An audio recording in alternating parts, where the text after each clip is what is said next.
Time now to talk some more Pigskin preview, and right now with me I have one of the newest coaches in the Nick 10 at East High School. He's the new ERAB head man, Gary Griffin. And first of all, Coach, congratulations on that new job.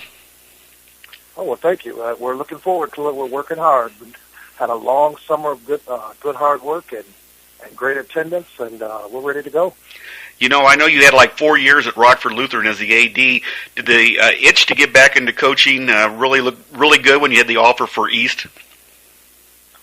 Yeah, it's been one of those things that has been in the back of my mind all 4 years. I've always been a coach. I'm an educator first and a coach second, but that coach thing had just been scratching at me forever, and it was just a situation that I just could not pass up. You know, when we look at it, you're getting ready to start. You've had a chance to look at your kids during the summer, so now you kind of know what you need to look at. On offense, you got some players back that you're counting on to really help you this season? Yeah, we got some very, very hard-working kids. I mean, I don't know if there's a kid in the world that works any harder than our quarterback, Martinez. Josh, he's going to be a senior, and he's just a tough, hard-working kid, and he outworks everybody, and I'm looking forward to him, and a couple other kids, Jacob Posh, a kid that'll be running the ball for us, and Laquan Harris, a kid that'll do just about everything for us. So he'll be a junior. So yeah, the guys on offense, we're pretty excited about our guys right now. Have you changed the offensive look for East this year? You know, being a new head coach, have you brought in all your plans, or are you kind of keeping some stuff from the years past as well? We'll be very, very multiple. We'll do things that guys have seen before from East and the spread sets, but we'll do other things. We'll run pro stuff, and we'll run some power stuff, and we'll do a lot of different things. We'll be very, very multiple. So guys will have to plan hard for us. Defensively, you know, the Nick 10's really been putting some points on the boards the last couple of years. How's your defense looking? Who are you counting on to be some of your key kids? We got guys that'll fly around. We call them dogs, and that's just, that's a kid that just goes from start to finish. And we got three kids in our defensive backfield. The Ronald Davis kid is a junior, and Martavian Jefferson, the kid, is a junior, and then a Spencer Gorsuch kid is going to be a senior. So we got guys that'll fly around back there. Our back eight, they're going to get after it a little bit, so we're pretty excited about them as well. You know, in the Nick 10, you see a lot of different offenses. Is it hard to adjust to that depending on what you have, or is it just play your defense the way it is and it works well? Well, guys that just play their defense and work well don't last long. So yeah, we got to make adjustments every week. And we've been going over all the last couple of years of game film, and I'm sure some guys have changed a little bit and done things differently. But, and I know a lot of the guys anyway, just because I'm such a football head, and I've gone and looked at film and done all those things for the last few years anyway. So we'll adjust to everybody we play every week, and we'll get after it. We'll have subtle adjustments, but we'll try to stay at our base as much as we can and just make adjustments to what they do. When you look at it, will you have enough kids? I mean, were there enough kids that came out this year that you won't have to platoon or any, or will there be a couple kids that will have to go both ways for you this year?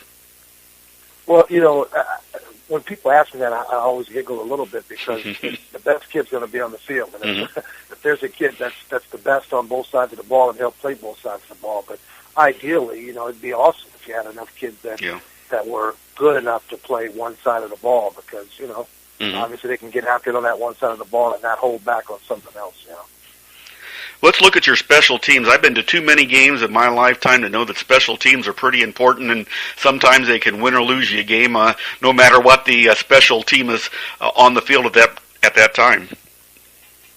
Yeah, we've been talking about that. We had a staff meeting last night to get prepared for this week, and we talked about how important it is for our special teams to outwork everybody else on special teams, and that'll be a big part of what we do, and we're pretty excited about that. And we got a pretty good kicker. We got numerous kickoff return and punt return guys. We got a team full of skilled kids. That's pretty easy always. So I think we'll do well. We'll do well. We're gonna that'll be up. People always say it's a third of the game, and I don't know if coaches ever treat it as that, but we definitely will. You got the job a little bit later in the year. I mean, you didn't have like a whole year to prepare for this. How'd your coaching staff come together for you for this season? Well, I'll tell you, we got together. I got together with half of them at the beginning of the summer, and the other half here at the end of the summer. So we're just starting to get together with a couple of guys the last couple weeks. So, your first year, it's usually a lead by example type thing, and get everybody involved, and then you start to hand those responsibilities down later on, and you see who can do what, and where they can do it, and how they can do it, and we'll build as we go. We'll build as we go, just like we tell our kids every day. You know, you talk about the Nick 10. I looked at your schedule. They threw you in the deep end for your first 3 games, Hononegah, Harlem, and Guilford. I mean, I looked at that and I go, wow, Coach Griffin, they must really like you when the schedule makers put that together a couple years ago. Yeah, I think it's just the way the schedule keeps rotating, and it doesn't get any better because now Auburn will be week 1 next year. So it'll go Auburn, Hononegah, Harlem, Guilford. So we can't worry about those things, though. We tell our kids the same thing. All we can worry about is who we play. We want to go 1-0 every week. It doesn't matter who we play. They bring the Bears over, hell, we'll line up against them too. It doesn't matter. I like that. That's a good. I never heard that one before. When you look at the Nick 10, you know what? I think over the past few years it has really strengthened. I mean, the Rockford schools are doing well. You got Auburn and Guilford, and you guys, and Jefferson, who struggled last year with their situation. I think they've turned that program around a little bit. It makes it difficult, like you said, every week, doesn't it? In the Nick 10. Yeah, we're going to plan every week like it's a playoff game. We started at the beginning of the summer, and I just tell my kids, we don't worry about what happened last week. We don't worry about what's going to happen next week. We want to be 1-0 this. Let's worry about this week, and let's get just continue to move through the season in that manner. Our goals are to just play the best we can, block and tackle. We block and tackle, we'll win some football games, and so we can't worry about who we play, when we play them. We just got to line up and play them. I know you've been coaching for a while. You've been in Wisconsin and some other places. Do you ever have the experience where you just played all conference games? I mean, this is, not everybody has 10 teams in their conference, so every week's a conference game. Do you like that part of it? Yeah, that's going to be interesting. We were talking about that as well at our staff meeting last night. I'm used to opening up with a couple non-conference games that don't matter at all. Mm-hmm. So it's going to be interesting. It's going to be interesting to know that every game is a game that can matter and can, you plan like every game matters, but if you don't win those non-conference games early, you can schedule tough opponents and get ready for your season, your conference season. In this case, you don't get that opportunity. So you better come out ready to go every week. Yeah, and this year we're going to do the second year of the Rockford City Challenge. We did it last year, kind of adds a little more gusto. And I know that the Rockford City schools, you guys kind of all like to beat each other anyway, don't you? Well, I don't have that experience yet, so I don't know. I guess it's going to be my first opportunity to compete in that kind of situation. But I'll tell you, our goals aren't to win the city. Our goals aren't to do those. Our goals are to make the playoffs, and that means we got to beat a couple city teams on the way. So we want to do everything we can to give our kids, especially these seniors, a big group, probably about 27 of them, I think it is. Mm-hmm. Give them an opportunity to play in the playoffs. They struggled a little bit in the past, and again, like we tell them, we're not going to worry about what happened before. Let's worry about what we can control now, and that's being 1-0 every week. And basically, that's your goal. You guys have set your goals pretty high, but I guess if you don't set them high, there's no reason to have goals, huh? Absolutely. I'm pretty sure they're. We talk to our kids. Our kids are always saying what they said, and these guys and those guys. I told them, I said, don't worry about those guys. None of those guys are here practicing their butts off, working hard all summer long. I said, we got to do what we can do and be 1-0 every week, block and tackle. We do those things, and our goals will be attained. So are you enjoying being back as a football coach and don't have those AD duties now for a while?